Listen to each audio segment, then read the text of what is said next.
Israel में जंगबंदी हो गई। अमेरिकी सदर कहते हैं जंगबंदी का आगाज हो गया है, बराए मेहरबानी जंगबंदी की खिलाफ वर्जी न करे।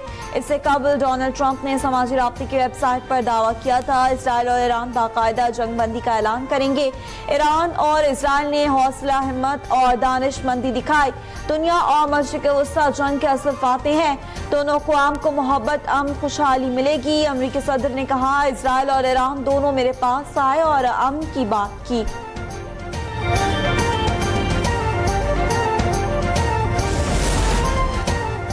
ईरान और इसराइल में जंगबंदी शुरू हो गई। ईरान ने इसराइल के खिलाफ हमले रोक दिए। सीज़फायर से पहले ईरान ने सेहूनी रियासत पर भरपूर हमला किया। मिसाइल हमले में हलाक होने वाले इसराइलियों की तादाद 7 हो गई।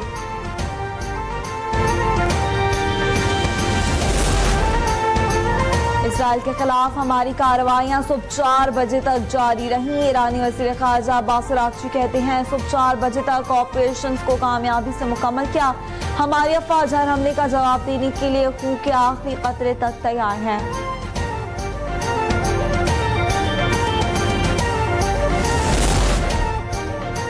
हमने किसी से ज्यादती नहीं की। ईरानी सुप्रीम लीडर अयतुल्लाह ख़ामनेई कहते हैं किसी की ज्यादती को किसी भी सूरत कबूल नहीं करते।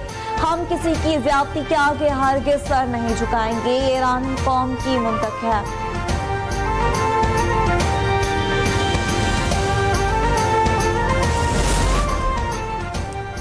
ईरानी पासदारान इनकलाब के commander in chief major general Pakpour ने कहा है कि ट्रंप ने ईरान के खिलाफ दोबारा जारियत की तो मुंह तोड़ जवाब मिलेगा।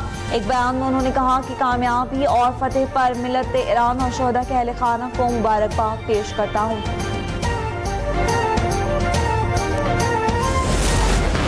ईरान का ऑपरेशन बिशारतुल फतेह, अमेरिका का जौहरी तंसबात पर हमलों को भरपूर जवाब। कतर, इराक, बहरीन और कुवैत में अमेरिकी फौजी अड्डों पर हमले। दोहा में 6 और इराक में 2 मिसाइल दाग दिए। पासदारान इनकलाब की तस्दीक। सऊदी अरब में अमेरिकी बेसिस पर सायरन बज उठे। शाम में अमेरिकी बेसिस पर हाई अलर्ट। ईरान ने इसराइल के अहम तंसबात पर भी खैबर शिकन, अमान, कदर और फतेह 1 समेत दर्जनों बैलिस्टिक मिसाइल दागे। पावर प्लांट, 6 हवाई अड्डे और मुतअद्दिद तैयारे तबाह।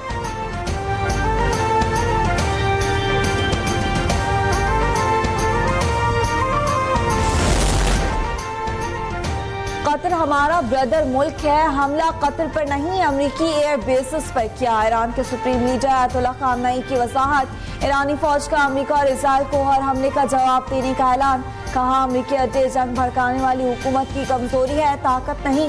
कतर में अमेरिकी एयर बेस अल अदीद पर तबाहकुन और मजबूत मिसाइल हमला किया। वज़ीर-ए-आज़म शहबाज शरीफ की कतरी सफ़ीर से मुलाकात। गुज़िश्ता रात हमले पर अमीर कतर और कतरी अवाम से इज़हार यकजहती। वज़ीर-ए-आज़म ने कहा कि कतरी बहन भाइयों और पूरे खित्ते की सलामती और तहफ़्फ़ुज़ के लिए दुआ गो है। शहबाज शरीफ ने सऊदी सफ़ीर से भी मुलाकात की और मशरिक़ वस्ता में तेज़ी से उभरती हुई सूरत हाल पर तबादला ख्याल किया। वज़ीर-ए-आज़म ने खादिम हरमैन शरीफैन और वली अहद के लिए इन्हें ख्वाहिशात का इजहार और सऊदी अरब के ब्रदर अवाम के साथ पाकिस्तान की गैर मुतसलसल यकजहती का अदा किया।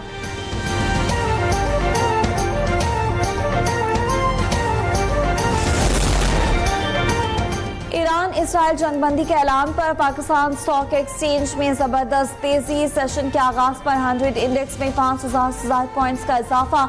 हिस्सा बाजार में 6 नफसियाती हदें उबूर। मार्केट में बेपनाह तेजी के बाद ट्रेडिंग कुछ देर के लिए रोक दी गई।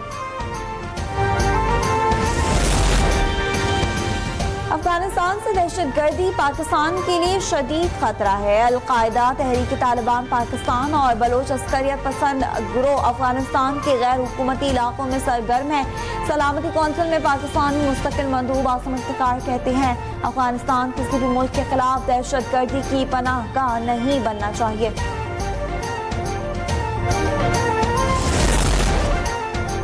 पाकिस्तान के 3 बड़े एयरपोर्ट्स कराची, लाहौर और इस्लामाबाद में ई गेट्स की तनसीब पर पेशरफ। जर्मन माहिरीन ने ई गेट्स के बुनियादी डिज़ाइन को हतमी शक्ल दी। 3 रोज़ा वर्कशॉप में स्टेक होल्डर्स से मुशावरत मुकम्मल। मुसाफिर खुदकार निज़ाम के जरिए तेज़ी से इमिग्रेशन मुकम्मल कर सकेंगे।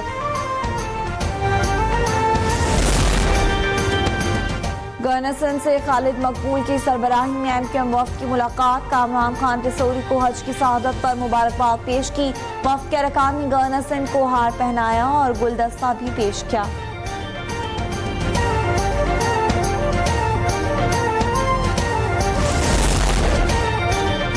सिफारतकारी के मैदान में तारीख साज किरदार अदा करने वाली बाहिम्मत खवातीन कौम का सरमाया है। वज़ीर आला पंजाब में नवाज शरीफ ने international day of women in diplomacy पर खवातीन सिफारतकारों को खिराज तहसीन पेश किया।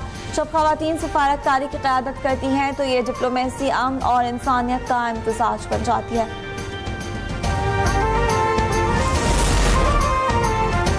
तहरीक इंसाफ के रुकन कौमी असम्बली अब्दुल लतीफ चित्राली की जमानत कबल गिरफ्तारी की दरख्वास्त खारिज। इस्लामाबाद की मकामी अदालत में केस की समाअत हुई।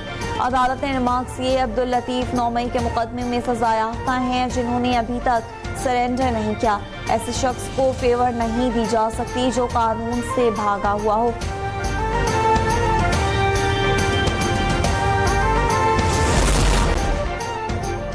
भारतीय सहाफ़ी रविश कुमार ने मोदी की सिफारती नाकामियों और गोदी मीडिया के प्रोपेगेंडे का पोल खोल दिया।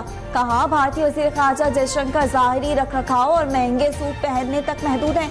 असल पॉलिसी में कोई जान नजर नहीं आती। जयशंकर की अंग्रेजी शानदार है लेकिन ईरान इजराइल कशीदगी पर वो एक लफ्ज ना बोल सके। इजराइल के मसालिम पर मोदी सरकार या गोदी मीडिया की खामोशी भारत की जारियत पसंद पॉलिसीज की अक्कासी करती है।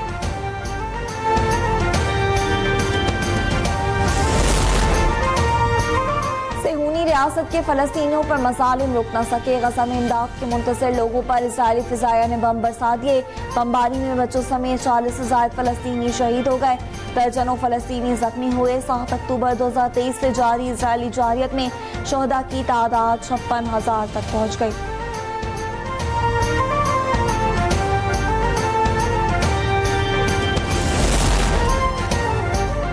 इस्लामाबाद में मानसून बारिशों का आगाज। वफाकी दारुल हुकूमत में बादल गरज चमक के साथ बरसे। कई सेक्टर्स में मूसलाधार बारिश जारी।